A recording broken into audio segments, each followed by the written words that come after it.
Please sit beautifully as you are. Relax. We'll listen to 3 sounds of bell together. Please send your energy of support and energy of peace. Relax your body.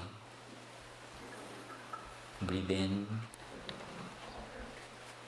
I relax my body. Breathe out. I calm my mind.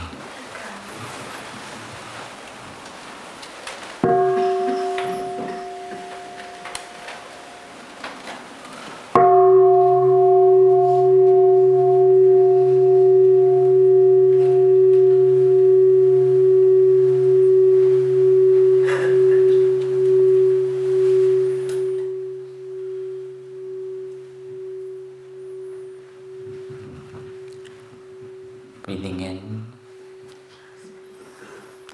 I feel my father and my mother breathing in with me.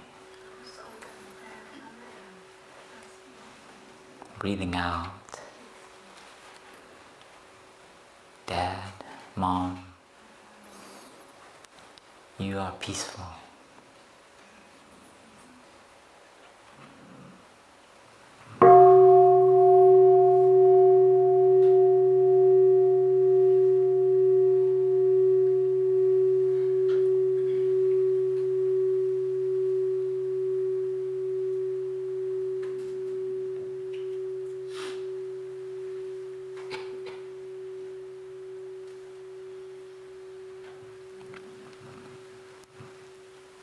Breathing in, I feel my teacher, Thai, and all my teachers are with me,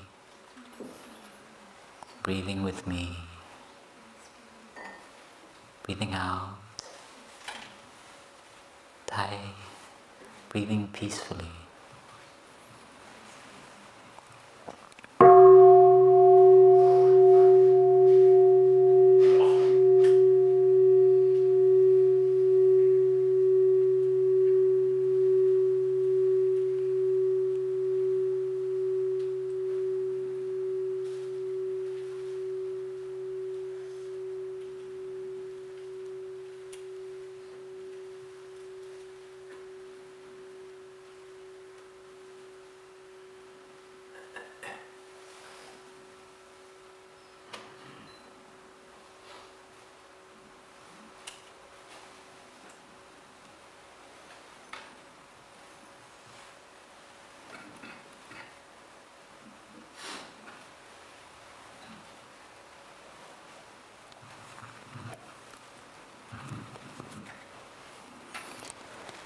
Dear respected Thai, dear brothers and sisters, dear Sangha, so nice to be together. I didn't realize how packed we would be.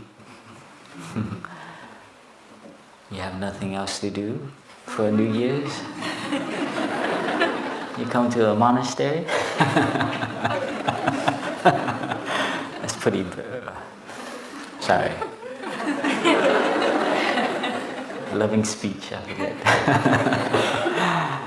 I grew up in the city, so some of you who know me, I tend to have a way of talking. So please support me. Sitting here breathing, it's possible to be peaceful and nervous at the same time. Kind of like, sometimes you cry and you're happy. So it's possible to even have anxiety, but be okay. Not anxiety, but kind of nervousness. I don't see my brothers and sisters, I'm nervous. Usually there are a lot of brown heads, bald heads and brown rows up here. Luckily I have my 2 sisters up here. I feel Sister Taenim here as well. She beat me to it to yield. There's so many elder brothers and sisters here with us. They've come back from different centers, and we are taking turns to offer our experience. So I guess it's my turn, and let you know it is a practice. is just like anything else. Sharing the Dharma, sharing our experience is a practice, and we all have to do it eventually. So today, nearing the end of the year, I think is a good time. I don't know what date it is. It's somewhat like near the end of the year, in a couple of days. As Thai would say, you know, what really ends and what really begins, right? We just make up in our mind too. But it is a wonderful time, this time of year, to reflect what we've done and to kind of do an inventory and see how we live our life and what we I say look forward to, or you know, aspire to look into. The monks and nuns, we are also doing that in the sense of shining light. All the monks and nuns now. Yesterday I attended Shining Light for Brother Phap Lu and Ben Min. So in a way it's a kind of reviewing our actions, speech, body and mind. It's a wonderful way to celebrate the winter as well as celebrate, I guess, the ending of the year. I think we should do that every day. Look as if we, what have we done, and what we need to do with our lives. So the topic they chose, well, I guess the community chose, is reconciliation. Those of you who cannot see, maybe you can ask your neighbor to squeeze and you can come over. I know there's a few over here, because most of the who share is from the video, from the slides. So reconciliation, the way I took it to mean is to find balance. I think all of us. You see the image of 2 drops of water, and I always find that photograph of, you know, you watch the lake, water dropping, and watching the drip will go far, and slowly you don't see anymore. To me, every time I see that image on a clear lake, I think of a human life, like we are like a drop of water. And here you see 2 drops of water kind of like look like they're not in harmony, but they kind of have their own waves, and they kind of like and they forget that they are the water. So to me, the image is very appropriate for the topic. Finding balance, finding harmony. Reconciliation is finding a harmony between 2 people, between 2 nations. And of course, healing is part of that. Each one of us, we're born into this world with certain amounts of habits from our past, little suffering from our ancestors, and as well as we kind of create more as we live, if we don't know how to live mindfully. So this is what I'll be covering today. But more practically is the way our teacher would share is the path of happiness and suffering. I think for me, this path started because I had a lot of suffering in my family with my father. And so this topic was very appropriate, and it gave me a chance to review how it helped me heal and how it helped me touch happiness. I grew up in America, and I had a lot of difficulty as a teenager and as a young man, growing up in a society with discrimination, and as well as very busy, and so you don't have time, and you have wrong ideas about your family and your father and mother. So so this talk I'll be sharing of what it was that helped me, how Thai and the practice helped me to be who I am now. And then the most recent quote I hear of Thai is that I love very much is happiness is a habit. And I added the word cultivated it in there because this talk will be about how to cultivate happiness. So I think the Buddha shared a cultivated mind. An uncultivated mind can cause a lot of suffering. A cultivated mind can bring a lot of peace and happiness to the world.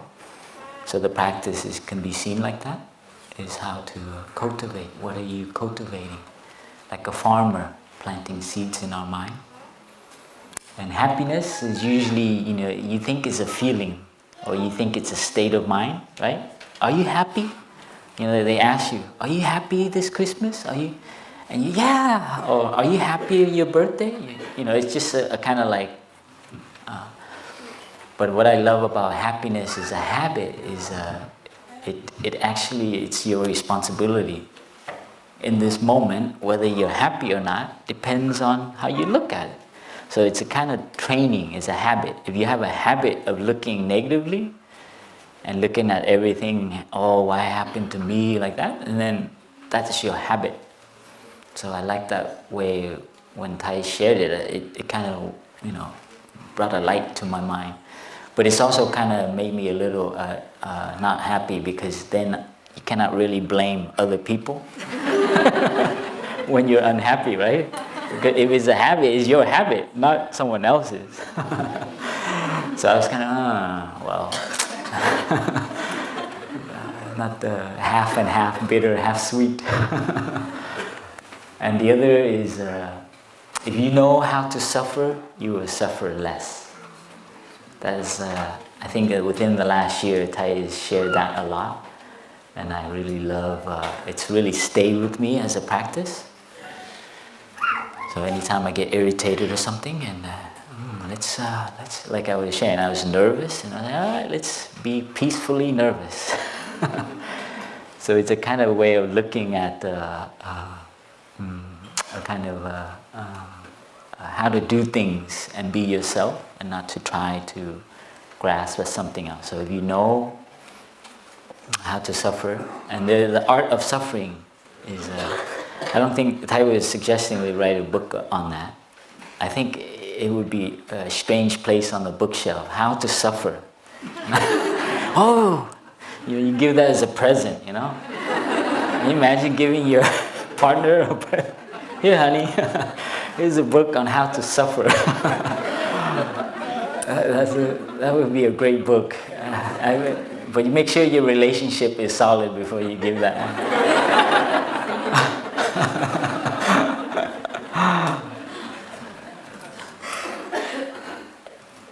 And of course, this is a review for me. So I would touch on the classic Noble Truth, the Four Noble Truths, and how when I learned it from Thai, I grew up Buddhist in my family, and we always, went to the temple and so on, did the Sunday temple. But it's only when I met Thai that he really clearly shared with me what Buddhists practice, or what the Buddha found. And for me, the Four Noble Truths, I've never heard it like that. When first time I heard it from Thai was the way he described suffering, and most recently the path of suffering. And he emphasized the word of.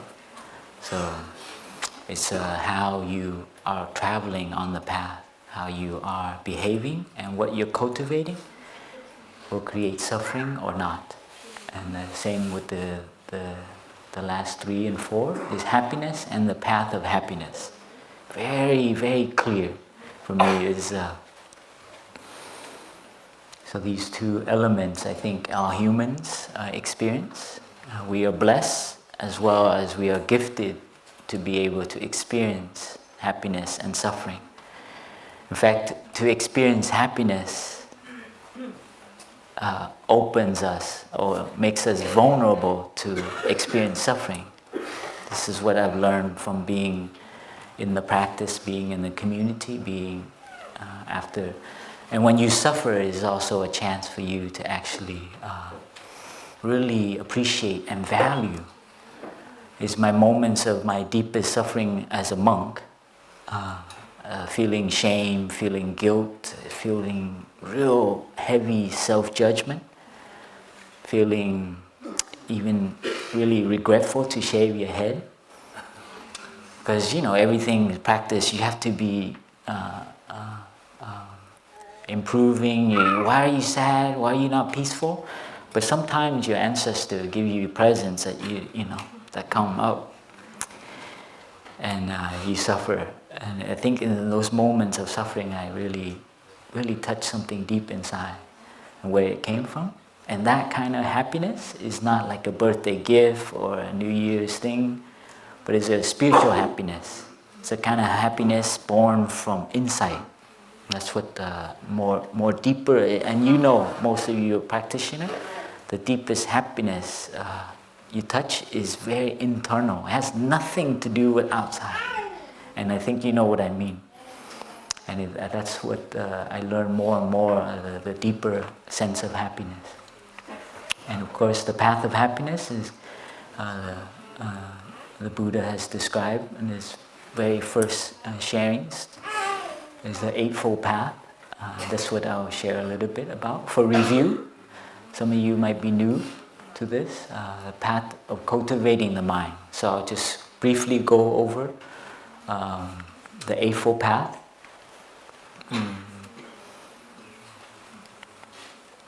Right view, yes, how we suffer or how we're happy. Most of the difficulties we have with others is based on our view.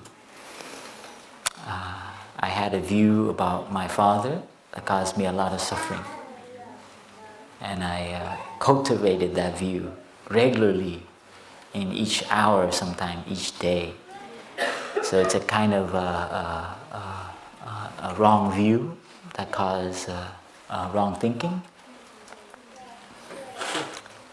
So right thinking comes from when you have a correct view. And it's a training too. These are all training. It's a path of cultivation. So you're training to have right views of things. So all these is a right thing. Right thinking comes from right view. When you have right views about your father, that he also suffers, then your thoughts of him is more kind, more forgiving, more patient.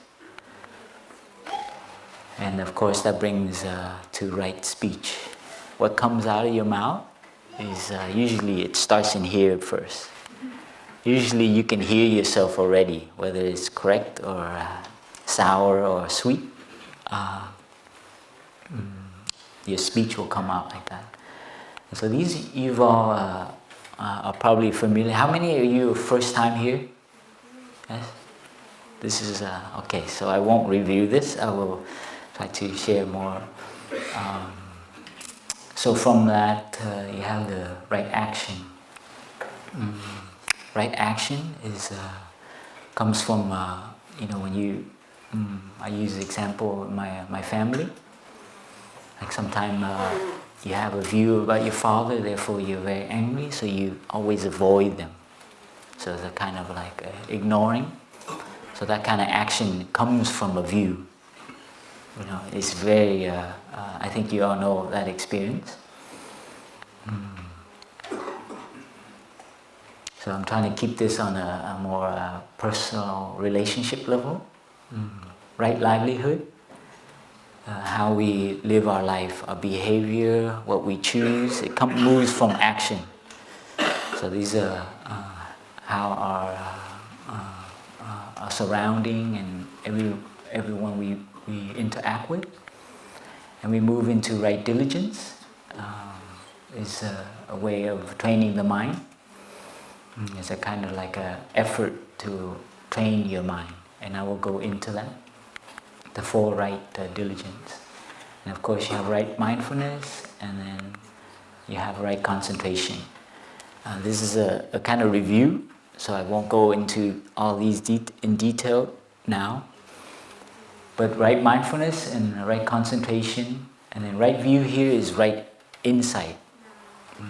But Thai is He used more the term right view. So when you have a correct view of something, it helps open your heart, helps to have reconciliation. So this is the path of training. And here we have the way I like to share with you how to remember this is that on the right side is your the three actions, right? Your thoughts, your speech, and your bodily action. That's if you're in this tradition or in actually Buddhist teaching, this is very common. The three karmas. Okay, this is how you remember. These are how you move about. This is how you cause or create suffering or happiness. Right? Your thought. He didn't do anything. You sit there and you kind of chew on the thought. It's a kind of action. And that's the kind of energy you're sending out as well as to every cell of your body. So when we have anger, this is when you are not paying attention, you walk and you breathe, take a walk, take care to pay attention to your feet, to give your thinking a little break. Or else you kind of like keep chewing the kind of negative thinking. So these three actions help us see our three trainings. The three trainings, I like to look at it as energy. When we train here in the monastery, all the activities are based on these the three energies. So everything is mindfulness. When you walk, you try to pay attention to your walk. When you sit, you pay attention to your breathing. So these are mindful living, mindfulness training. So you're training to cultivate the three energies. And the stronger your mindfulness, the stronger your concentration, your ability to stay calm. And from that, eventually you have a kind of a way of looking at things a little differently. If you can maintain that, you're lucky if you have that's why I'm suffering. That's why. So those are moments that you practice, and they don't come from thinking, but they come from actually cultivating this energy. And of course, I'll mention later about the 4 efforts, right diligence. And of course, the right livelihood here can be seen as the 5 mindfulness training. How we live our life, the kind of patterns we set in our lifestyle. And mindfulness is always. I think you hear over and over again, and it's very important for cultivating that, so you have a different way of looking. When I first came here, these robes, they really had difficult. When you're a monk, you train to wear robes that have a lot of buttons, and you have to but I had a lot of energy of rushing to go to sitting. So I remember having these robes that had like 8 or 9, I forget how many buttons, and I would really rush to get the buttons and very tense. So my mindfulness energy is, is really mindful, but it's a kind of, very tense.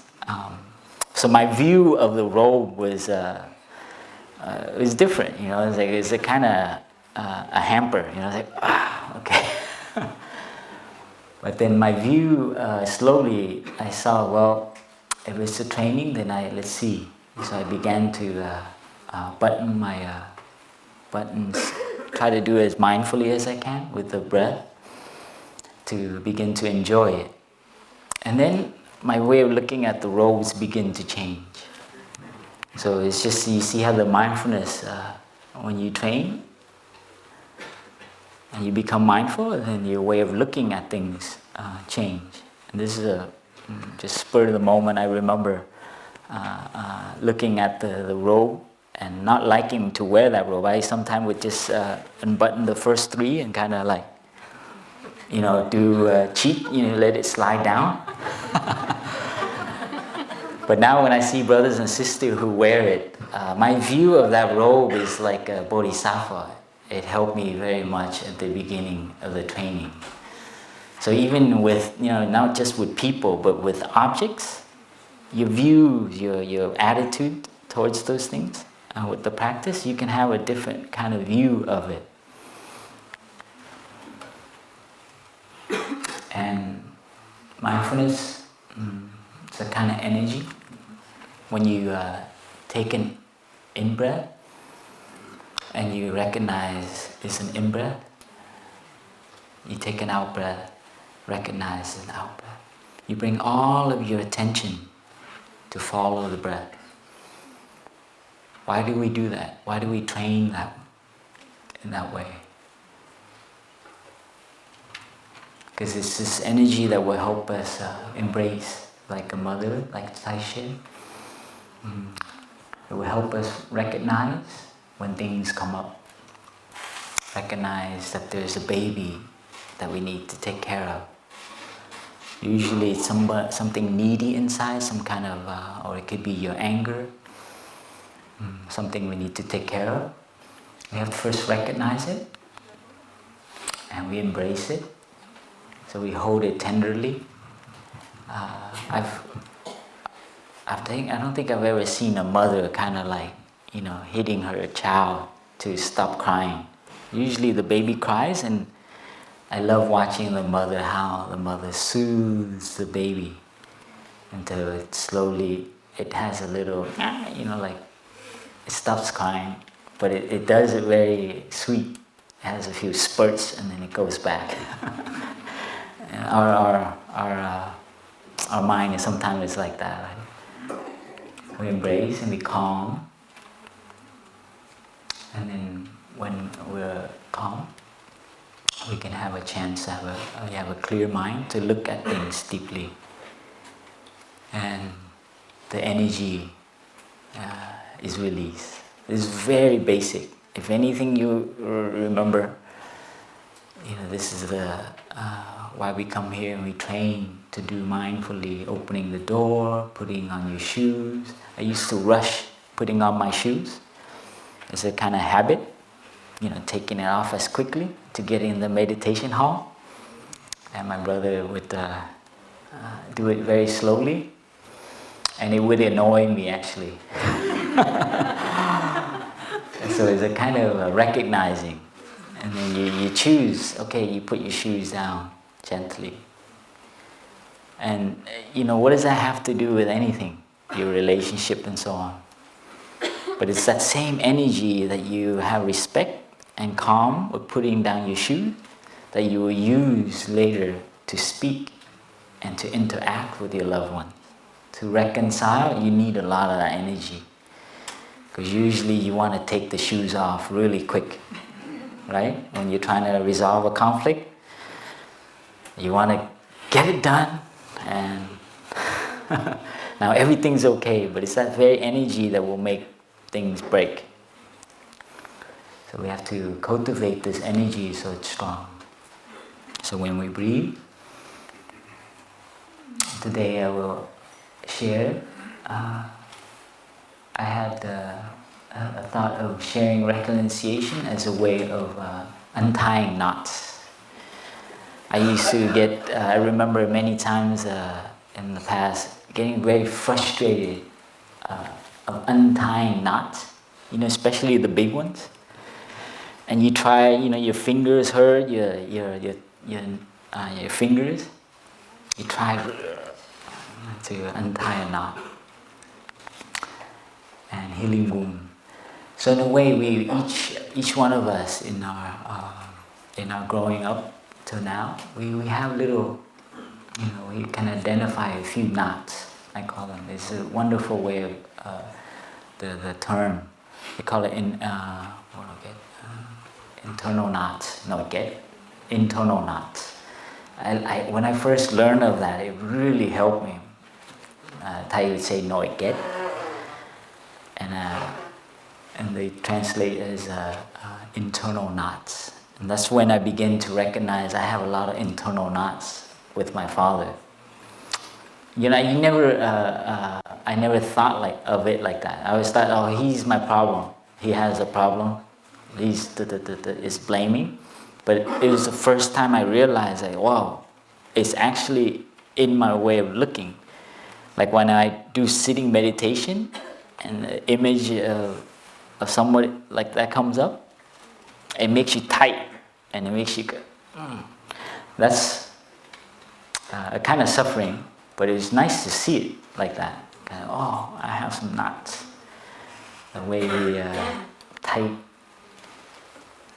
So we have knots. Another way of looking at it could be we have knots in our body.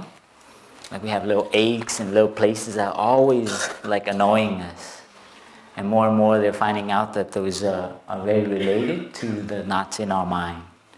This is, I think, I think they're slowly getting it, that the body and the mind are not, it's not, you're going to take more aspirin, it's not going to help.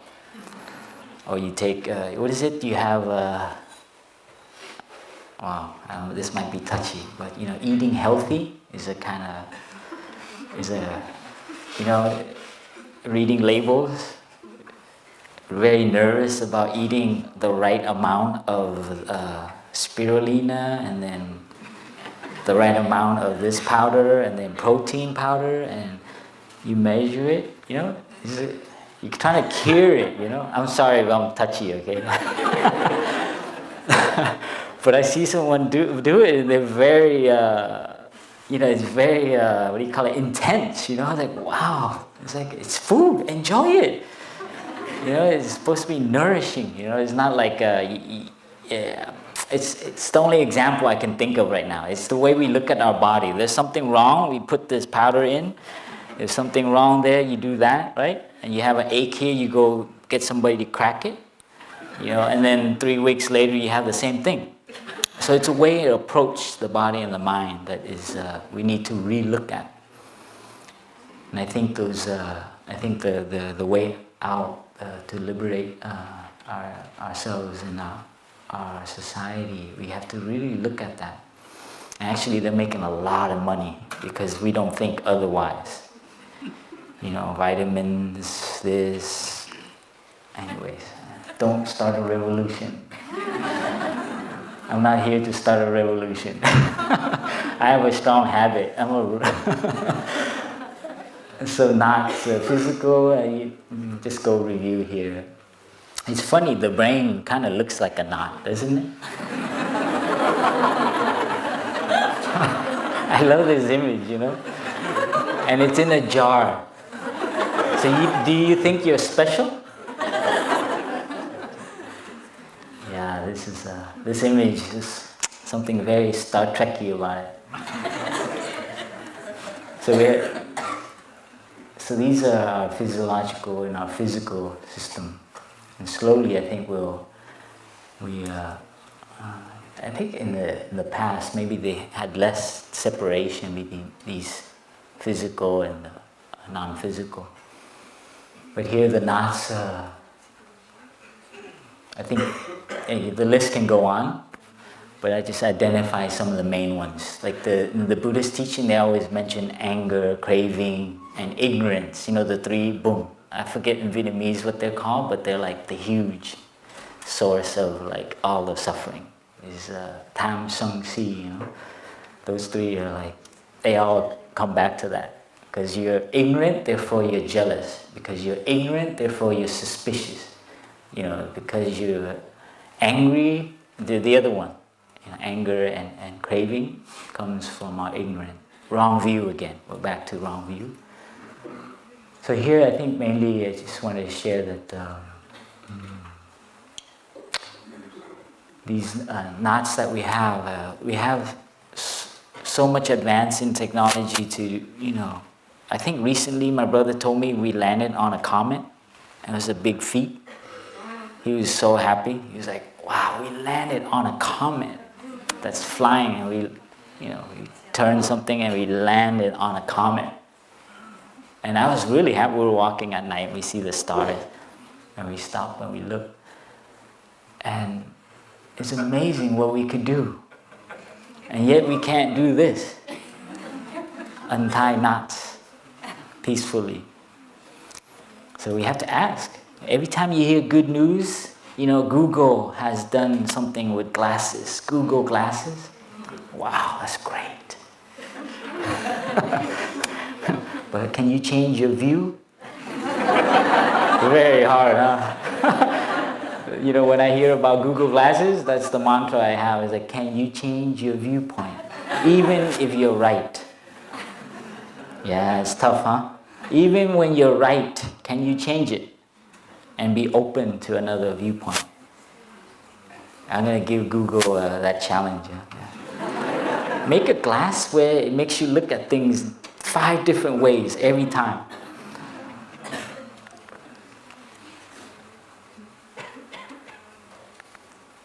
Knots can also be, in the Buddhist term, is a mental formation. So just briefly, you heard Tai share. Physical formation, mental formation. If you don't know how this thing works, how your formations form, they will master you. All the advertisement, all your business, colleagues and so on, they know what you like and what you don't like. If you don't know what your true happiness is, you will be. So our practice to watch as the mental formation arise, and it stays for a while, and then it dissipates. Some of them takes a second, some of them takes a few days, some of them takes a couple of weeks, especially if it's your roommate.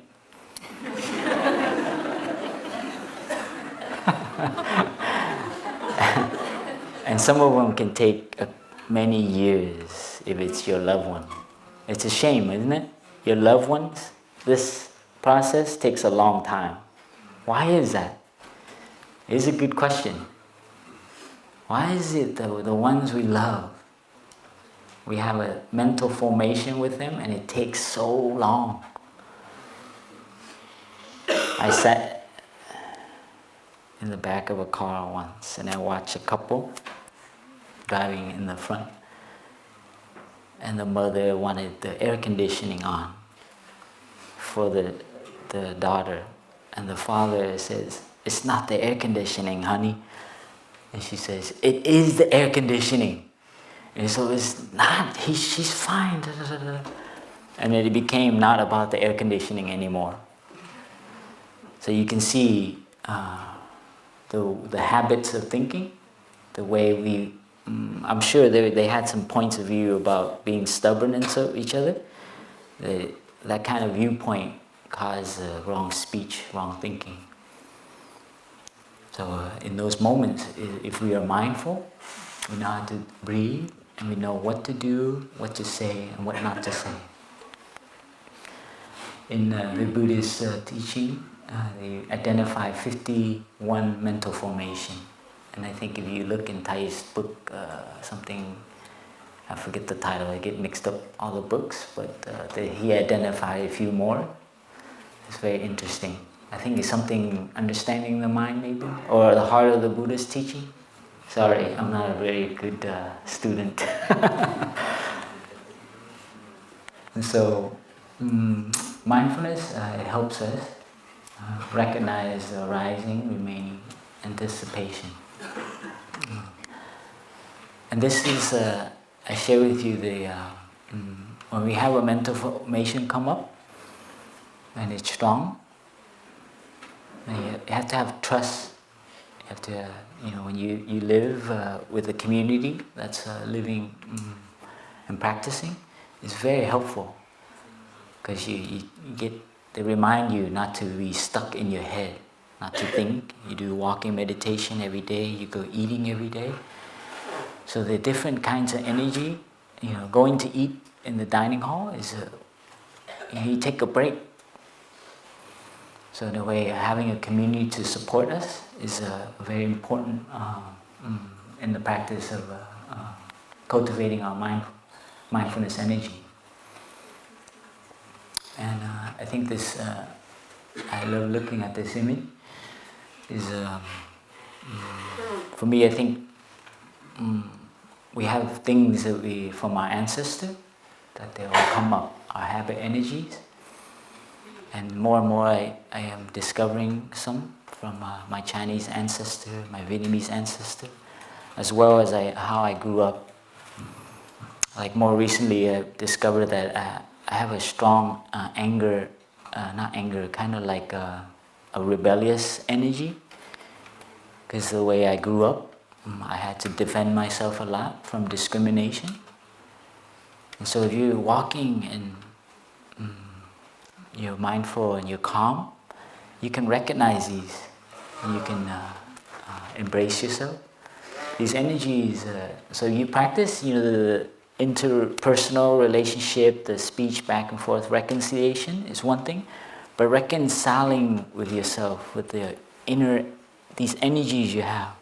Some of you are like Sangha leaders and maybe you lead things. Sometimes, you're in a position and all of a sudden, all the right condition makes you, stuff comes up, a kind of like, for me, just recently discovering that was a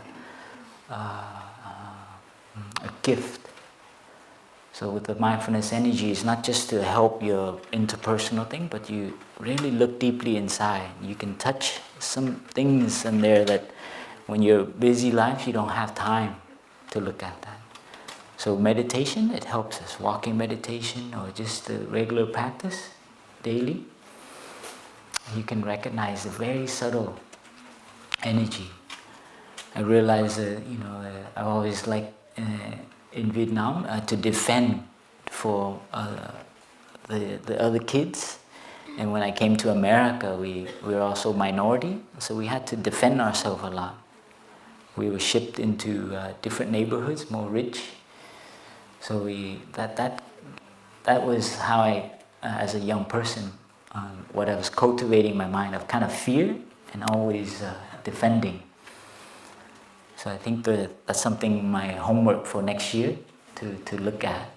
I think this is a new discovery for me. I knew I was kind of rebellious and like to make fun of things, but this one goes much deeper in terms of kind of a deeper level of kind of force.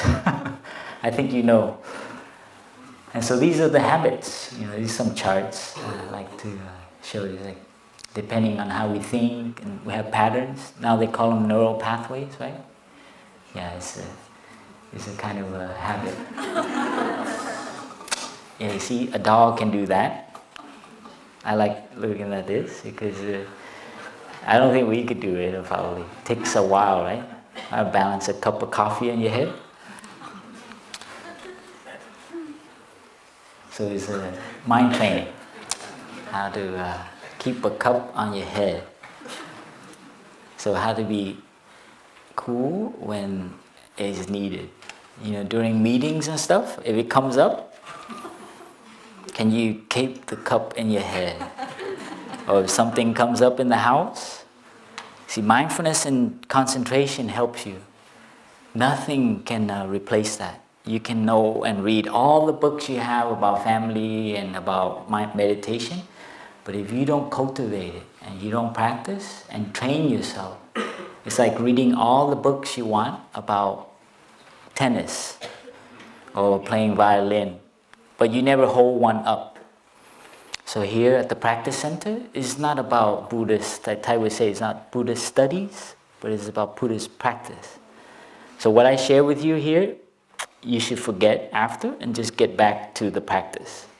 So it's not here about accumulating. Here we train.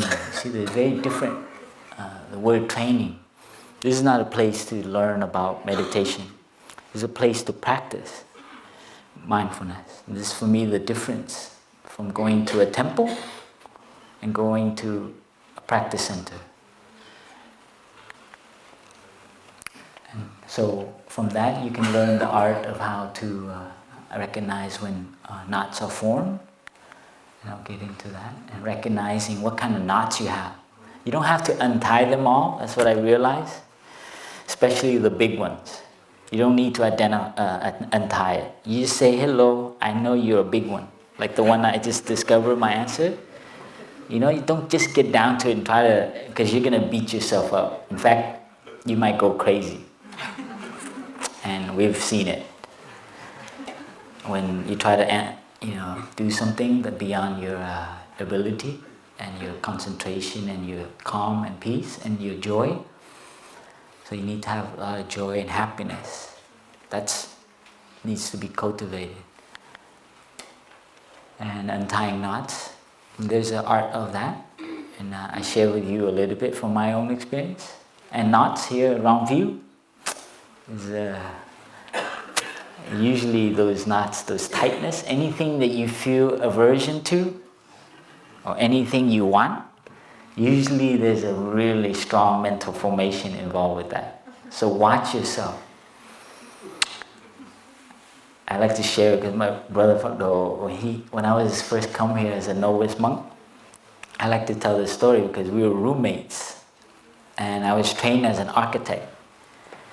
And so when I came to Plum Village and I sit in the bathroom and I look at the door and I look over at the toilet paper roll, then I look up and I see the ceiling. And I cultivate the mind of, I don't know what I was cultivating, but it was definitely not, it was irritation. It or like you could do it better. It was always, when you first come here, whatever you were training becomes a hamper to your progress. So when we have meetings in the Sangha about like construction or buildings or things like that, my brother, big brother, he would see me like get really, and you know what he would do? He'd go like this, and we had a contract. He'd take his thumb like this, and he'd go, like a fish hooking me, like a hook. So if he catches me with the mental formation, like, oh no, this is not the way to do it. And he'll see my face and he'll know, and he'll go, that means from then on, I cannot share. Oh. It's really hard, especially if it's an opinion you have to share and you cannot share. But we had an agreement, if it involved like videoing and camera work and stuff, like he's doing now, and he wants to share, and I catch him, I go like this, then he cannot share. And so it's a way I first trained to actually recognize when there's like this, I know this, I have a right view, I have something right to say, You know what I mean? It's that strong energy. And when you don't have a chance to say it, then you actually really feel that energy. And it's really hard. You have to sit there and you have to, do all kinds of mudra. But closing your eyes was best. But this is how I was trained at the beginning. Because you come in the monastery, and if you get on the, some kind of like involved with this, a committee, you're going to be in big trouble because more ideas come up.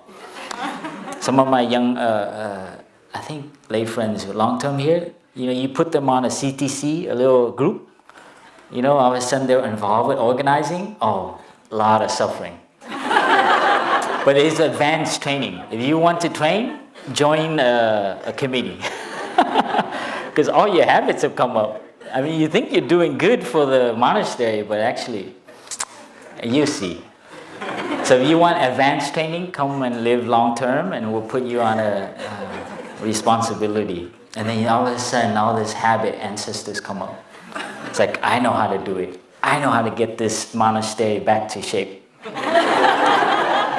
I have that thought. Let's organize this more. How much time do I have? Let's breathe.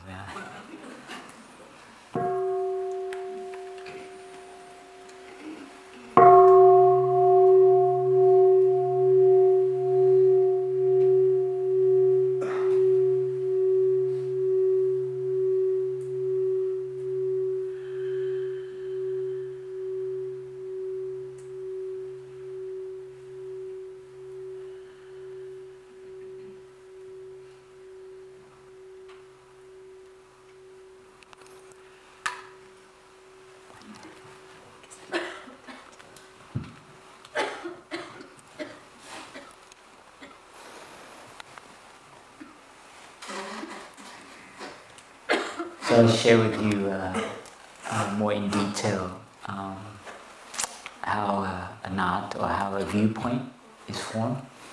And these are the four elements that you call it the mental form. They're like the universal mental formation. Is how we interact as a organism. You have contact when you touch something with your hands. You touch something with your eye. Touch something with your nose. Is called contact. There's between your sense, your eyes, your ears, your nose, your tongue, and it creates a kind of turning attention. You know, you smell mango, and then you turn and you see mango. So it brings your attention to it, and from that attention, you have a kind of feeling. That mango looks pretty ripe, and then you smell it, and it fortifies the feeling. So this is how but all this happens like that, really quick. You look at someone, I like to have tea with her.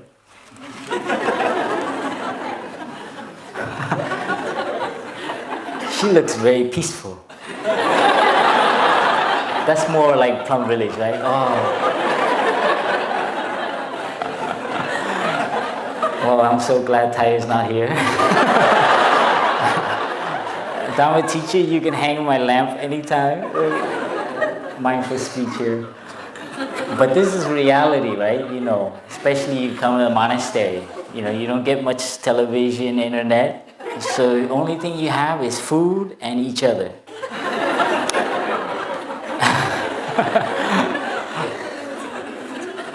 And you'll have a perception. She looks like, or he looks like. And you compare it with something from your memory. And it gets fortified. It's like, I gotta meet this person. The way he spoke about that topic, wow. Fortified, right? And your will, your volition, now you want to meet. See, so volition, all of a sudden now you have a kind of desire. This is how it works. This is how your ideas get stronger and stronger. And you forget that it's a wrong idea. It's like, but I'm right. Right? How many of you have right ideas that you cannot release? I know I have a lot of them. Come on. No, but it's okay, we're humans, you know. If you didn't have these things, it'd be boring, you know. You'd be a vegetable. Put you in a hospital. No feelings, no perception. And mindfulness, again, recognize how this works. So you train to recognize this. You want something? Breathe a little bit. Come back to your mindful breath. Just give it a little delay before you jump into volition. Recognize, try to learn how this works, because this will save you. In the car, it's like, some kind of energy is coming up. I don't know why I'm sweaty. You recognize your body. Why am I feeling tense? Or why does this person make me nervous? So this kind of mindfulness energy can shed light onto your body and then onto your mind. So these four elements we'll go into. When we have contact with our eye, we see something, and then we have the object of eye. That's something out there, right? You see a flower, but it's also in your mind. So the act of seeing is not just like, you know, the eye and the flower, but actually there's a seeing in here. That's why we can have different points of view. You look at that flower, I look at that flower. We have a different perception, different a way of interacting with it. So this is the three, they call it the three, I forget what they call it, but the three aspects of our interaction. And same thing with our mind. And this is, I think, the most interesting and why I'm here. I'm on this path is to discover how this mind works and how it interacts and how it creates. If you have that kind of view and looking at yourself and your practice, and it frees you a lot. It gives you more space. So you're not here to like understand all of your ancestors and transform everything at once. But it's more like a kind of like scientific point of view. I don't want to use scientific, more exploratory, like going out to space, you know. It's nice, go out there, what is out there? So it's the same way, you're like, wow, what is in here? Wow, look at what happens when I say that. Or what happens when someone say that. Wow, look what happens when they view it like that. This group of people, look at the suffering. So it removes you from the judgment. So a way of looking to see how things work, how the mind works. And here we have attention. Attention here is habitual. We tend to look, we have a habit of looking at things, looking at certain types of people, certain kind of things. You know, it's our comfort. And they come from the way we've been raised, the way we've been cultured, the way we've been educated. So please know that. Don't think you're unique and you're an individual. You are a product of your surrounding. Sorry to tell you. You think you're creative, you're just a habit. And you think you come up with something original? Sorry, I studied art and we're always striving to be original. What a suffering. Everything you do is based on something else. That kind of drive. So it's a habit. You think you created something all on your own. This is the way I was trained. And a lot of us are trained like that. The individual, I'm special, I'm different, there's a relationship. Of course you're unique, but there is a relationship. And of course impressions, how things impress onto your eyes. So we have first impressions. Be careful when you have first impressions. It's good to be shy and to be not sure. And also appropriate and inappropriate. I learned that here in Plum Village. I confess that in the beginning I didn't believe much in the thing where, Tai shared, watch out what you read and watch out what you watch. Like movies. And it sounds good, but I still continue to read novels or watch a film on the plane or something. And it's only later on I recognize sometimes an image will enter us. And it takes like many months to get rid of. It entered you. It touched the seed in you and it stayed long. So those are the kinds of attention when we pay attention to it. And now more and more I'm becoming more careful with what I read, what I think about, what I watch. Because like you look and you have a wrong thought, it stays with you. And when you do sitting meditation, it takes a while for it to dissipate. Same with an image, same with a thought. So it's a kind of so appropriate and inappropriate attention. Internet is like on the edge of this exploration. You're doing internet looking for something, all of a sudden, your favorite pot, you wanted to buy, pops up. I hear they're programming algorithms now to follow what you like. So it's crazy, huh? See, they're studying you more than you are studying yourself.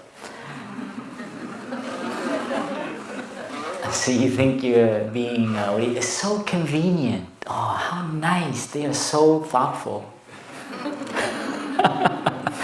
Welcome. Well, this is what our generation will have to deal with. This appropriate and inappropriate. And you know what I mean. And I think a lot of us have to really put a little asterisk on this about inappropriate attention. And so this brings us to selective attention. What we pay attention to. You take a walk in the forest in Upper Hamlet. Connect with the leaves, the trees, nature. Take a break. Be outside. So what we select as our attention, that's what we're cultivating inside. So this is the power of mindfulness. It makes us re-look at our life. What are we paying attention to? So who we are and how we think, how we act, is based on what we select, how we organize our life. I used to drive in the city, and I thought it was nice to always listen to the news in the car, because it keeps you informed. You have to be informed citizen. I had friends who went to very, progressive and socially engaged universities. They're always watering my seeds that I have to be informed. You got to know what's going on. So I would listen to it driving to work in the morning, and then coming home, I listened to the same news. It was the NPR, and it's really kind of progressive, really objective viewpoints. But it waters all my wrong seeds. I remember driving and just feeling frustrated before I get to work. So what do you pay attention to? So when you drive, you can actually follow your breathing, look at nature, look at you're alive, you're driving, there's no accidents. So there is a way of surviving in the city, I discovered, without listening to the radio. And of course, feelings. And I think we can go through this. Pleasant, unpleasant. Neutral feelings. And I like to share more about mixed feelings. I like that mixed feeling when you're... I think the example Tai likes to share is when he's getting a massage. It's really painful, but it's also relieving. And that's needs more exploration and what that means in terms of having mental feelings.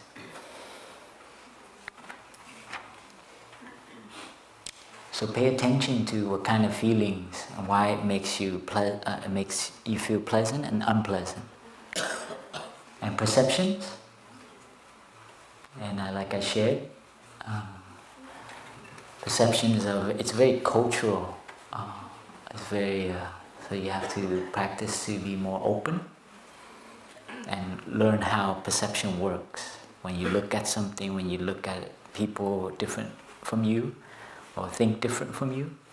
These are all very based on how the ideas you have inside, and how it. So don't think it's out there. And this is what I'm learning more. Is the hardest phrase for me to accept is peace in oneself, peace in the world. It sounds great, huh? Peace in oneself, peace in the world. It's like, yes, the world would be so nice. But when it comes down to an individual level, your brothers and sisters, and just daily interaction, it's tough practice. Because you cannot blame outside anymore. Because it always tells you, okay, peace in oneself, peace in the world. But no way, not this time. That's a very hard practice so how you perceive the world. So we learn more about how perception works within our mind. All the memory we have, all the things that we've cultivated, as well as our ancestors, they really guide in how we see the world. So this image for me reminds me of my days in college, where I sit and I look out the window, and I just keep thinking, and it gets, negative, more negative. And because I didn't have right thinking. I lived in the city. And volition, our desire. So what do we want to do with our life? I hear there's a group of from Holland. How many are from Holland? From Holland here? Hey, a huge group coming from Holland. All right, Dutch. So nice to have you here. I think the wake uppers, a young group coming. So, the monks and nuns very happy to receive you. It's nice to come as a sangha. This brings me up because I see a lot of young people now coming to the Plum village, and they're looking at their volition, what they want to do with their lives, and finding new direction. And this is basically what volition is an aspiration to help the planet, to help the environment, to help causes, and mainly to change ourselves, to help ourselves live in a different way, maybe less consuming, because our society has raised us, and we have this. I was playing holiday music last Christmas. We were decorating, and I accidentally I asked someone if they had music, Christmas music, and we played it in the dining hall while people were decorating. And it brought up a seed of wanting to go shopping. Because you've been conditioned like that. I don't know, you go to the malls, you go to the shopping, they always play music that are very happy. It's very high, I noticed. And I sat there and I breathed and I recognized, wow, what is this? It's kind of things that have been cultivated in our lives. And these things you can recognize, and it's wonderful to recognize it. So a new way of looking at how we live in the world, the state of our planet. This is Thai's calling for all of us, the volition. Look at your desire. What do you want to do with your life? So it can be more meaningful, more fulfilling, more content. You're not here on this planet to have a house, a car, and get by, insurance, and a retirement plan. Is that what you're gonna, That's what I was sold. That was my deepest desire. Well, actually, it was to become famous as an architect and to save Los Angeles. A group of friends, we wanted to save Los Angeles. Can you believe that? You come out of college and you have a great idea, and then you work in the corporate world,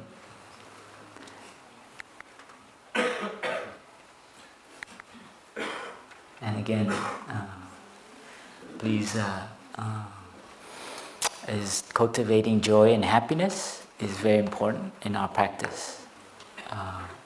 We've been interacting with other tradition, other meditative tradition, and some of them question our approach, Plum Village, as why do you guys smile so much and sing so much? I hated singing when I came here, but now it's like I'm brainwashed. Do I say brainwash? Does this scare you?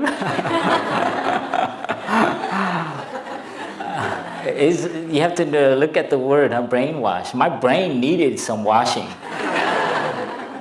The way I look at the world is very different now. So in a way, I have been brainwashed in a very good way. And so our tradition, our teacher really emphasized a lot on breathing in, like my brother shared this morning. Present moment, wonderful moment. Someone would say, what's so wonderful about the present moment? It's because they're just paying attention to their suffering. But that's not all that is there. This is, I think, the gift that Thai and our ancestors are renewing the practice. There's so much emphasis on kind of like getting by, just exist. Meditation will help you get by. And no, it goes in the line of neutral, You breathe, the present moment is just no feelings. Leave it there, just mere recognition. There's nothing wonderful, nothing sad about it. Just be peaceful. right? That way is the one approach, and sometimes it is appropriate. Just don't think, just be. But I see more and more in myself, I see that the joy and happiness, the recognize that, the training to see that what is wonderful about this present moment.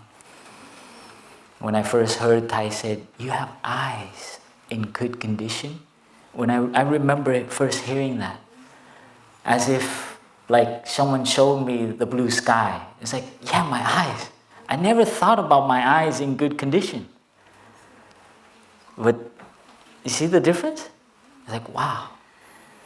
And then you can go on. It's like, wow, I remember when I had an infection in my eye and it grew up. Oh, the other famous one, Thai says, this is a non-toothache moment. Do you remember that?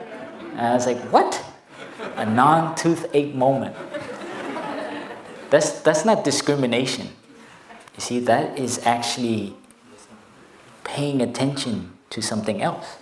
That's not discrimination.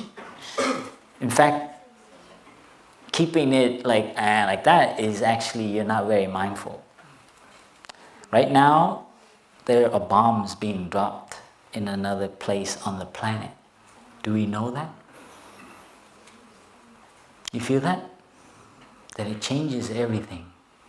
So your mindfulness of the present moment is not just like, oh, it's so nice to sit here, you know, but you slowly, your mindfulness is, wow.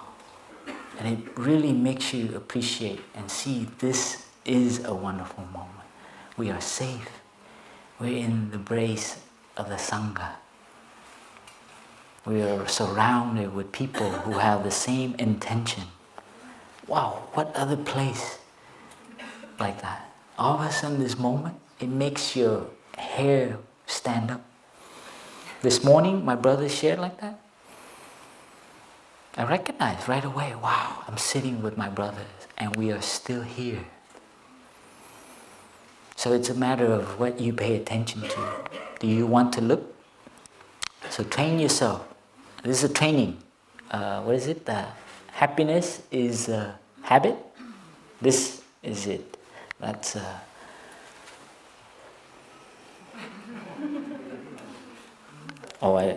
was.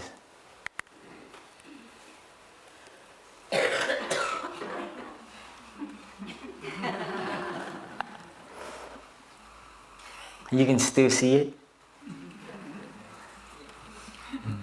I remember when my first niece was born and my father held her up. And it's been so long since then that I saw my father relax his face and make funny noise, like I never forget that, first seeing my father pick up a child, you know. And so when I feel kind of like sad a little bit, I think of babies and their face and being held by their mother all over the world. Everywhere there's a mother holding a baby. There's a father holding a baby. You feel that? That's appropriate attention. Your mind can direct. You don't have to be just, you know.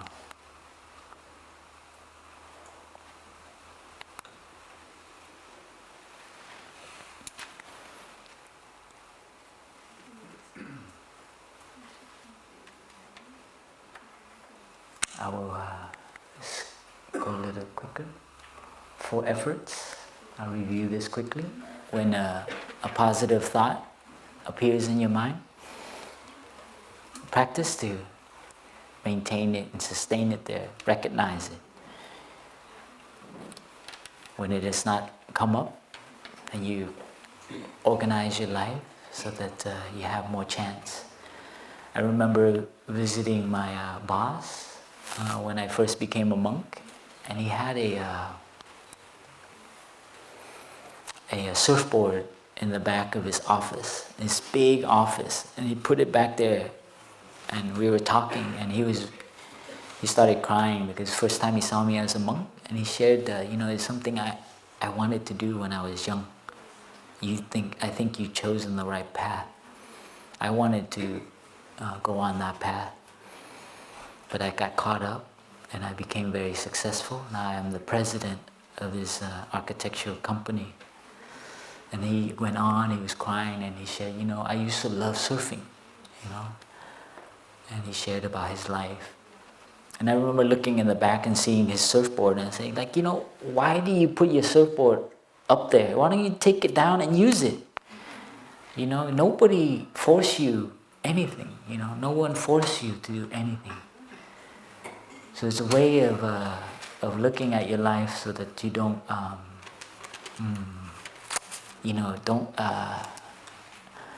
say you're old now, you can't play volleyball, can't play ping pong. Find out the things you love. You love to bake? Bake. Make that your regular habit. I like to fold clothes.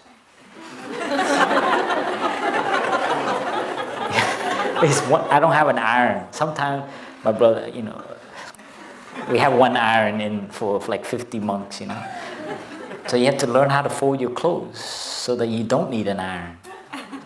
And my brother Fabdo, he also taught me how to fold my clothes so you don't need an iron. And there's a way of doing it. It's wonderful. And so when I fold my clothes, I take my time. I put it on my bed and I have a cushion. I put my knee on there and I follow my breathing. And every one of them, you're just like, wow, what does that have to do with anything? But I like to do it. I hate rushing folding clothes because it's not a nice energy. But when you fold it nicely, it's such a rewarding thing. So those are things that I also like to cut my nail without rushing. It's different. So find a time, sit down, and really cut your nails. Enjoy it. And when I get to the pinky, wow. Thank you, pinky, for not being painful. My left pinky, it got infected one time, and I remember it was really painful. So when I get to the pinky, my mantra is, I thank you, pinky, for not being in pain. When you get nails, something happens and it gets really sensitive. Yeah, so you take care of your nails. It sounds strange, huh? But those are the simple things. When it's time to do it, then I do it 100%. I am not thinking. I am not doing anything else. And most of my brothers, I find a space anyways when there's not noise, and I try to do it peacefully. So this is effort. So effort here is not about, going to sitting and doing all the, diligence is not like army or military. But here in Buddhist practice, right diligence is taking care of our mind, organizing it so that wholesome and positive thoughts come up. And when the negative thoughts come up, you know what to do to take it back down.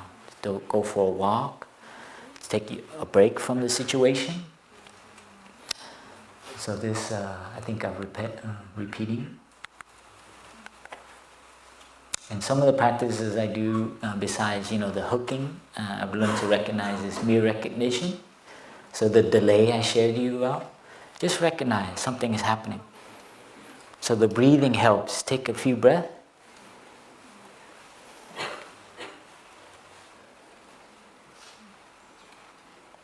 And just recognize what is happening in the present moment within you and in your surrounding.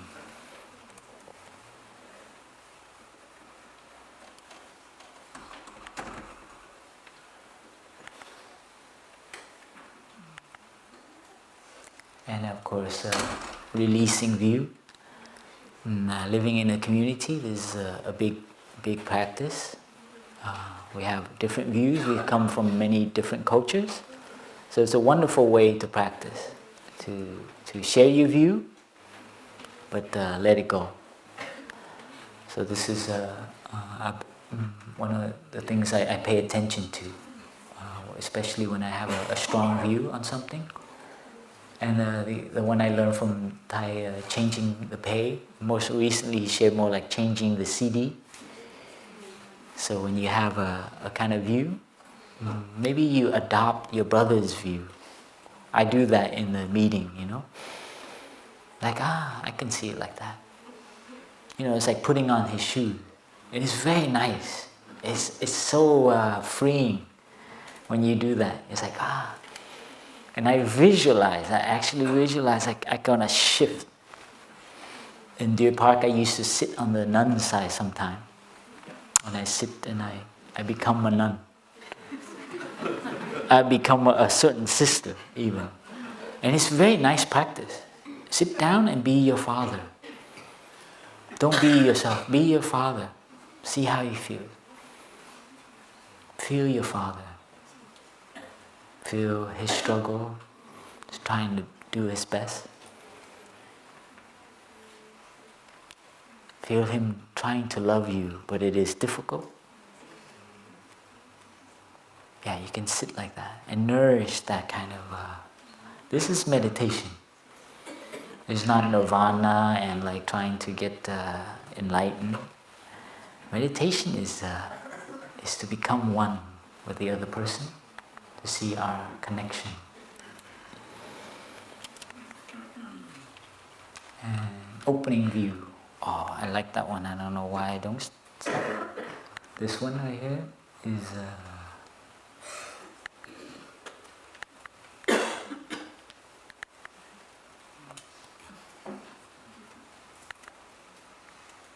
Okay, remember this one, because it'll go. I learned in Plum Village, when a plate drops, it breaks? I remember the first time I learned here, the brothers go, wow, a lotus bloom. And I go, what? This is a real practice. When something goes wrong, like you spill something, like here, he's like, oh no, it's okay, wonderful. It's like, oh, the nuns, the sisters are, wonderful, that's so nice. It's all over the table. It really stood out when I first came here, when I dropped a big bowl while I was cooking, and then, everyone's like, wow, that was nice. Look how that broke, I've never felt that anywhere else except in the kitchen in Upper Hamlet. And this is how we train, and now I have that as a habit. Recently, people drop, like a child dropped something, it's like, whoa, wow. And you can see their parents going like, what? Nobody's angry, nobody's, running around. In fact, we don't even rush to go get the broom. It's like a couple of minutes later, somebody will go get the broom. You notice that?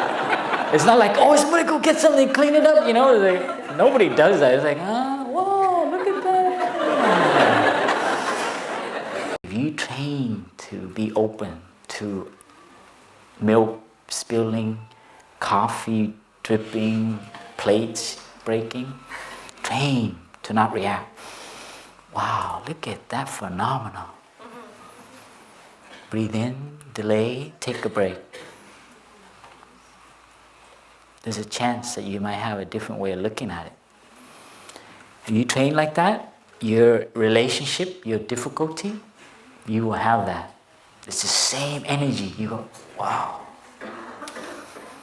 We're having a different exchange here.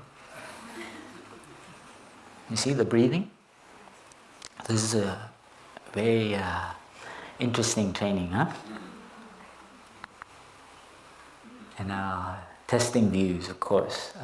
Are you sure? Thai's mantra. Testing view. This is a good place. I invite you to come back long term, and we'll put you on a committee. All that testing happens. And you'll find out that you cannot be too sure. And this is what I'm learning. And testing views.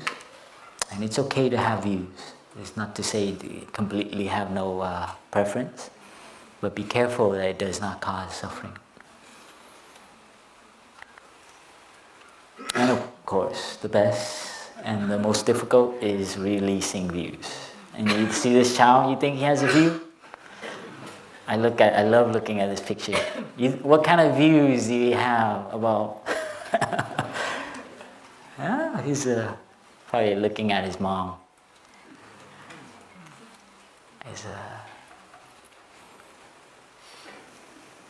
And what I love about the Buddhist practice, as different from my education, is we're not accumulating more knowledge, more wisdom, more insight. But in fact, what I learned from Thai is that Buddhist practice help you release more. So wisdom comes from releasing rather than accumulating. It's very different from my education, the way I was trained in America. You know? There's so much that people now want to read everything on the internet. Wikipedia, they think they're going to be smart and wise by reading everything on the internet. I read an article about people, becoming inventors and very, innovative people. They spend their whole life on the internet, reading everything about everything. But our tradition is release. When you have a view about something, be careful. It's kind of weird, huh? It's like, what is your point of view? Like, what is your point of view? And in the past, it was like, I would like to share you my point of view. It's kind of like that attitude. Do you remember that attitude? Now it's like they ask me, what's your point of view? And I'm like, hold on a second. You see the difference? Be careful. This is, I'm still training in that. Like I shared, this is my practice.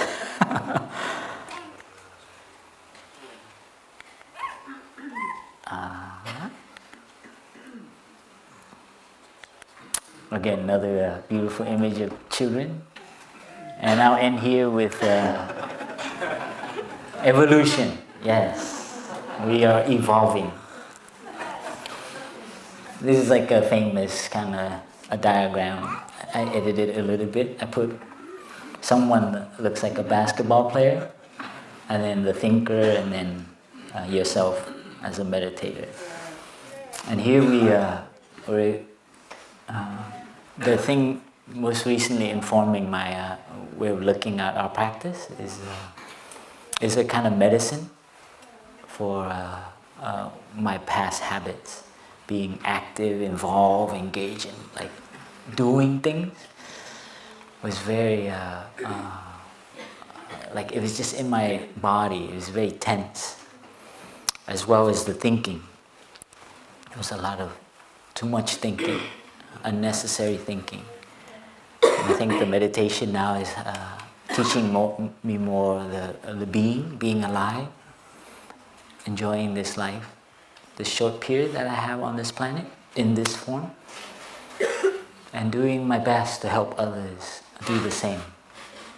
I think this is where we're at. And to do this, I think the next image in here that I like to put is a group of meditators sitting together. So it's no longer about an individual person sitting, meditating, and becoming the Buddha. But it will be about a community like us here, coming together, where there's suffering, where there's forgiveness, where there's understanding. And I think this is Thai's deepest wish, that we, together,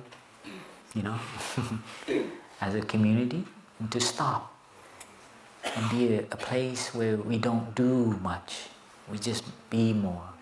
And that's becoming more and more a refuge that's needed. I think many of you, maybe some of you are here just for that, to take a break. And I think more and more places are needed. I think that's our next, evolving, to become like Thai say, homo conscious. Thai say the homo sapien is thinking man, a thinking person, right? Thai introduced homo conscious, a human being that's aware, that's alive. Wow. And just the simple fact of being alive is enough. You don't have to go hunt for a pig anymore, or a deer, right? You have food. You don't have to run away and find shelter and run from a dinosaur, right? Those were our suffering before, right? That make us move and jump. We got to a period where we have time, right? There's a period where we started cultivating, we had more time. But then we spent a lot of time doing more and thinking more. And that's where I think our transition now is. You go to any city or you go outside, there's a lot of doing. A lot of people have gadgets and they can't even just sit at the airport and not do anything. So I think more centers like this are needed pockets of refuge. So I encourage you to realize Thai's dream to build Sangha, to build community, especially the Dutch wake-uppers. I know you're very, you call it, you have good ancestral seeds to help Thai realize that.